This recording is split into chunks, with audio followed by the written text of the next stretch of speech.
Halo Sobat Kepo, what's up bro? Ya gua harap kalian semua selalu sehat dan juga bahagia. Selamat datang kembali di channel Pemersatu Baki. Dan pada video gua kali ini, gua pengen gibahin satu karakter antagonis yang ada di serial Baki. Ya meskipun kalau dipikir-pikir, kayaknya sih nggak ada satu karakter pun yang pure bener-bener baik di serial ini. Mungkin kecuali si Mas Pur yang otaknya emang belum lulus SD. Mungkin juga si Retsu karena waifu emang gak pernah salah. Liar, nakal, brutal, berwajah kerak tapi nggak sakti. Yoi, betul banget. Dia adalah bapaknya Baki. Manusia nggak ada akhlak yang satu ini emang selalu bisa buat dijadiin topik pembahasan. Nggak usah lama-lama coy, gua udah ngerangkum beberapa fakta yang mungkin belum semua orang tahu tentang Yujiro Hanma. Langsung aja kita cekidot. Nomor 1, sekutu dari Amerika. Terlahir sebagai bocil kematian, lalu tumbuh menjadi beban keluarga. Itulah Yujiro Hanma. Sejak umur 16 tahun, dia udah dijulukin bom nuklir yang berjalan sama Amerika. Secara dia adalah alasan utama kenapa Amerika kalah di perang Vietnam. Bahkan di umur dia yang 18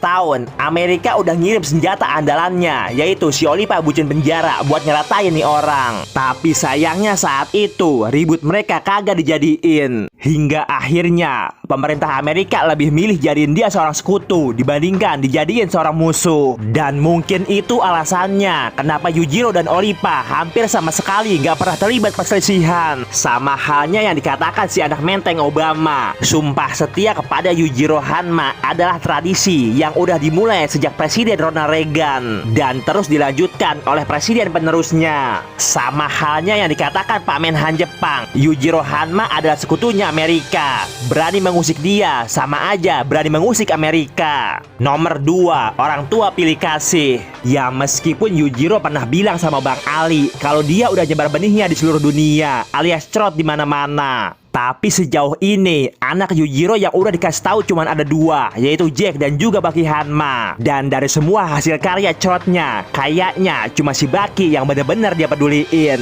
Bahkan Baki bocil pernah dilatih langsung sama dia. Sebut aja teknik benda kebanggaannya Yanagi. Dari kecil si Baki udah diajarin. Sedangkan Jack Hanma boro-boro dia peduliin. Bahkan dengan tega dia bilang sama Tokugawa kalau darah Jack Hanma itu nggak murni. Padahal kan cerotan lo juga. Yujiro sebenarnya sayang dan juga bangga sama Baki, tapi lantaran dia tengsin, makanya dia nunjukin dengan cara nabokin. Buktinya di pertarungan dia ngelawan Baki. Meskipun Baki udah dia bikin ringsek berantakan, bahkan BPJS sampai dibuat angkat tangan, tapi tetap aja dia ngelepas gelar makhluk terkuat di bumi dan ngasihnya ke Baki. Nomor 3, fans dari Muhammad Ali. Pada tahun 1976, Bang Ali pergi ke Jepang untuk melakukan sebuah pertandingan. Dan untuk menghindari media, makanya dia latihan lari di malam hari. Dan pada saat itulah dia bertemu Yujiro Hanma. Yujiro Hanma bukan hanya orang pertama yang bisa bikin Bang Ali pakai mode serius, tapi juga sebagai orang pertama yang bisa nebak gaya bela diri Muhammad Ali yang sebenarnya. Dan saat Bang Ali udah ketakutan, dengan terang-terangan Yujiro mengatakan kalau doi respect sama Bang Ali. Ya tentu aja bukan karena kekuatan beliau, tapi lebih karena suri tauladannya. Secara Bang Ali berjuang melawan sistem diskriminasi orang-orang kulit hitam, membantu negara-negara miskin dan tertinggal, atau dengan kata lain sebagai harapan bagi mereka yang kagak berdaya. Nomor 4, tidak pernah memakai senjata. Kalau dilihat dari segi kemampuan, tentu aja Yujiro kagak ada keraguan. Sejak hari pertama dia dilahirkan, dia udah jadi bocah setan. Kecerdasan dan juga wawasannya ada di atas rata-rata manusia. Terlebih lagi kemampuan fisik dan juga tekniknya.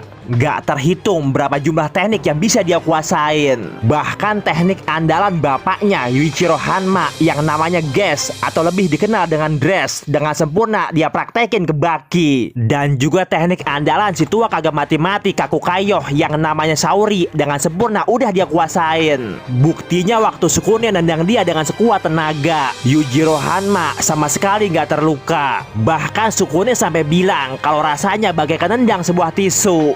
tisu doang, kagak pakai magic. Tapi hal yang lebih gacor dari seorang Yujiro Hanma adalah dia sama sekali nggak pernah pakai senjata. Dan satu-satunya scene yang gua tahu saat dia pakai senjata ada di season kedua episode ke-21, di mana saat itu dia pakai pisau buat makan tikus. Nggak tahu maksudnya apaan, kan bisa langsung telan. Nomor 5, ternyata Yujiro Hanma emang manusia bejat, kagak ada akhlak. Dengan bangga dia bilang sendiri kalau benihnya tersebar di seluruh dunia. Dan gue juga yakin banget kalau nih orang pasti asal tancep. Tapi yang lebih bangke, ternyata nih kampret juga doyan sesama. Kalau menurut pengakuan dokter, doi punya hormon testosteron yang jauh di atas normal. Atau bisa dikatakan, bagi seorang Yujiro Hanma, semua orang, mau itu tua, muda, kencang, kendor, adalah seorang perempuan. Pokoknya whole is whole. Bahkan salah satu korbannya sampai dibuat trauma berat. Makanya selama 16 tahun kegalauannya, dia mengisinya dengan kegiatan ekstrim yang pokoknya cowok banget. Hampir semua petualangan bahaya udah dia lakukan, seperti mendaki gunung lewati lembah. Dan hal itu dia lakukan hanya untuk satu alasan, yaitu mencari jiwa laki-laki yang ada di dalam dirinya sendiri. Bahkan si Tokugawa yang tua dan kendor juga diancam bakal diwik-wik sama dia. Bener-bener parah, kan Tokugawa jadinya mau. Nomor 6, pernah dikalahkan. Dan buat kalian yang bilang kalau Yujiro Hanma nggak pernah kalah sama sekali, oh tunggu dulu besti. Sebab ada hari di mana dia pernah dipermalukan. Tepatnya di Underground Arena saat maksimum turnamen. Dimulai dari si Amanai yang tiba-tiba dia bantai.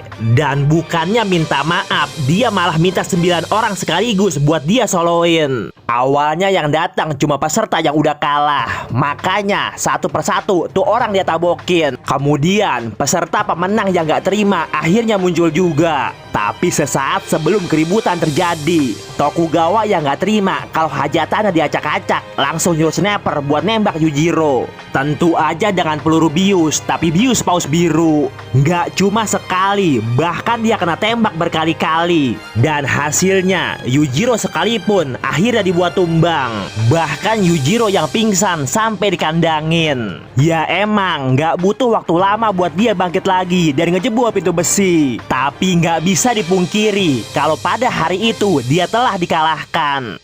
Karena seandainya kalau yang ngelakuin itu bukan Tokugawa, mungkin dia nggak sekedar dikandangin, tapi langsung dikremasi. Dan nggak menutup kemungkinan kalau dia pun bisa mampus. Dan gua rasa gibahan gua tentang Yujiro Hanma udah cukup sampai di sini. Terima kasih buat kalian yang udah nonton video ini. Sampai jumpa di video gua yang selanjutnya.